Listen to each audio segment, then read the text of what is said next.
Hi, this is Dinesh Gangasani. Welcome to my channel think about this.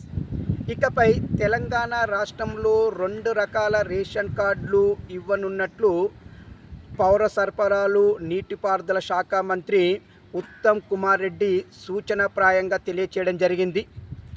ఇకపై రాష్ట్రంలో below poverty line అంటే దారిద్ర్య రేఖకు దిగువనున్న వారికి ఒక రకమైన రేషన్ కార్డులు, మరియు ఎబో పావర్టీ లైన్ అంటే దారిద్ర్య రేఖకి ఎగువనున్న వారికి ఏపీఎల్ కార్డులని, బిలో పావర్టీ లైన్ ఉన్న వాళ్ళకి బీపీఎల్ కార్డులని ఇవ్వనున్నట్లు, బీపీఎల్ కార్డులని ట్రై కలర్లో, ఎబో పావర్టీ లైన్ అంటే ఏపీఎల్ కార్డులని గ్రీన్ కలర్లో ఇవ్వాలనుకుంటున్నట్టుగా ఉత్తమ్ కుమార్ రెడ్డి గారు వెల్లడించడం జరిగింది.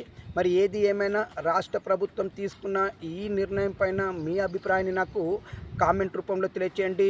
నాకు మాత్రం ఈ నిర్ణయము మంచిదని అనిపిస్తుంది. మరి మీ అభిప్రాయం ఏందనేది నాకు కామెంట్ రూపంలో తెలియచేయండి.